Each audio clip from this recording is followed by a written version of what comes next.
Hello, everyone, and welcome to spring of 2022. I am only doing one introductory video for you all, and that is all of you in COM 328 Persuasion, COM 350 Rhetorical Theory, and COM 552 Communication Technology and Politics. The reason why I'm doing one video is because I find it probably pretty silly to record 3 times what you need to know about me and about the courses that you're in, because for the most part, my philosophy in all of these courses is pretty much the same.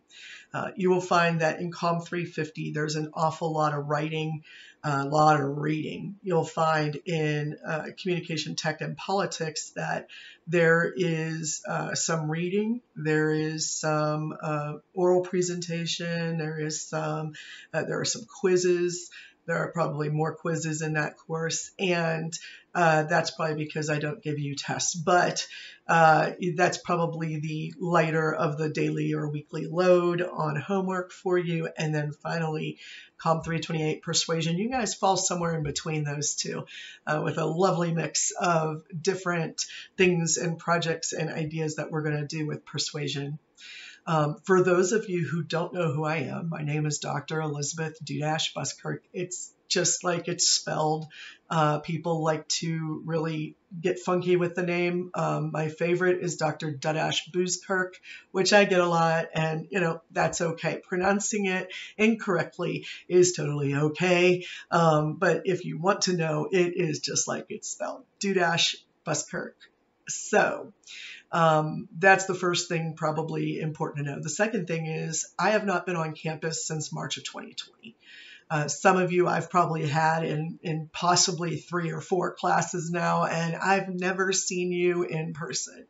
There are a lot of reasons for that, and we can get into the nitty-gritty or not. And I never find it necessary to know the entirety behind, the entire amount of reasoning behind a particular choice that someone makes, but just so that you have mine. It is that I'm extra super sensitive to infections. I am on chemotherapy for a very rare lung disease called sarcoidosis. And so even though you can't see it, if I catch anything, including a cold, like, just that winter cold that you get, it lasts about 3 weeks for me. And that's just your average run-of-the-mill cold. The flu, or in this case, COVID of any variant, would probably knock me out for weeks. And neither I nor you can probably afford that. So I stay in my home. This is my office pretty much all of the time. If I do go out, it's very limited, and it's in very small groups. And it's certainly not something that I do unless I have a really good reason to do it. Being in the classroom with you is a good reason to be there. I miss being in the classroom, but unfortunately for right now, until my doctors decide that it's all clear, I am stuck here and you all are out there. In some ways, this is helpful, right? For some of us, we like to learn online. For others of you, you don't. And that's okay. We will figure out how to work with you. All you need to do is make sure that I know up front if you have any accommodation requests or something comes up. If you have a particular problem with learning online and you want to talk about ways that we can fix that. If you want to have real-time conversations, Zoom is always open. I will hold office hours for each of the classes throughout the weeks, and you will have that opportunity to join me or not join me. It would be mainly for questions, discussions that you might want to have, or if you want to workshop something, an assignment, then we can do that, and whoever wants to get together will schedule that and we will do it. I encourage you to use Blackboard. The discussion board on Blackboard has a section called Dear Professor, and that is where you can write any questions that that you have, and I try to check them as frequently as my email. I don't always succeed, but mostly I do. If you have a question that's not urgent, just put it up there and I will answer you. That way, if anybody else had the same question, they will know the answer without me having to do it twice. So that seems helpful. So I am from Pittsburgh, Pennsylvania, in case you can't tell by the accent. I've lived here for 15 years. So prior to that, I lived in Minnesota. Prior to that, I lived in Columbia, Missouri. And prior to that, I lived in Oklahoma. So I think I probably lost my Pittsburgh accent somewhere in there. I think you might hear a colloquialism come out every now and then, but that's probably about it. I've pretty well adapted. So hopefully that will not be an issue this weekend, as my very favorite Pittsburgh Steelers are playing the Kansas City Chiefs. And I know the Chiefs are going to win because they're a better team right now, at least until we, can get a new Ben Roethlisberger or whatever it is that we're planning to do. But, I root for the Chiefs when they're not playing the Steelers, if that helps. I also tend to root for the Cardinals when I'm not rooting for the Pittsburgh Pirates. But again, the Cardinals have a better baseball team than we do. So what can I say? I jokingly and lovingly call Pittsburgh a football town with a beer problem as opposed to a beer town with a football problem, which seems to be what St. Louis was until the Rams moved on. So enough about sports. In case you're curious, yes, I do love sports. I also love art, poetry, literature.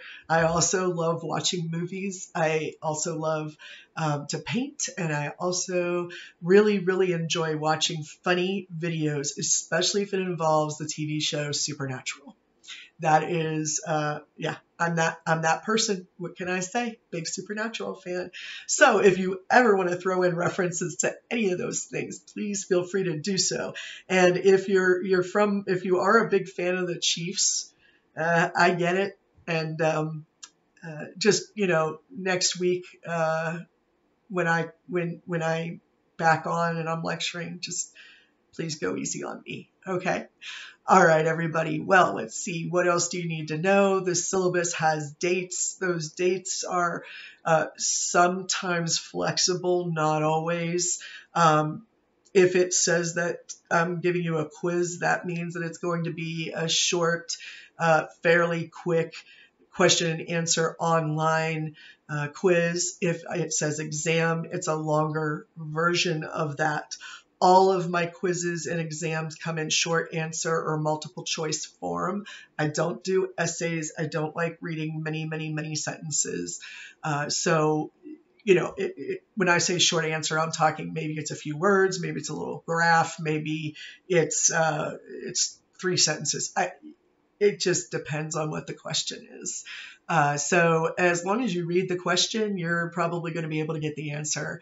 I don't tend to put trick questions on exams. I'm not a fan. So if I don't cover something, then I won't put it on the exam.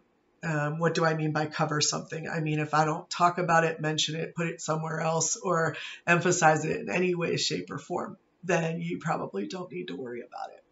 I like to keep my eye on the ball and deal only with what we actually work with in the classroom as it is, instead of taking a page out of the books and saying, hey, what did this say? I don't like those exams and I couldn't pass them either. So I generally, as you all know, teach the political and rhetoric classes.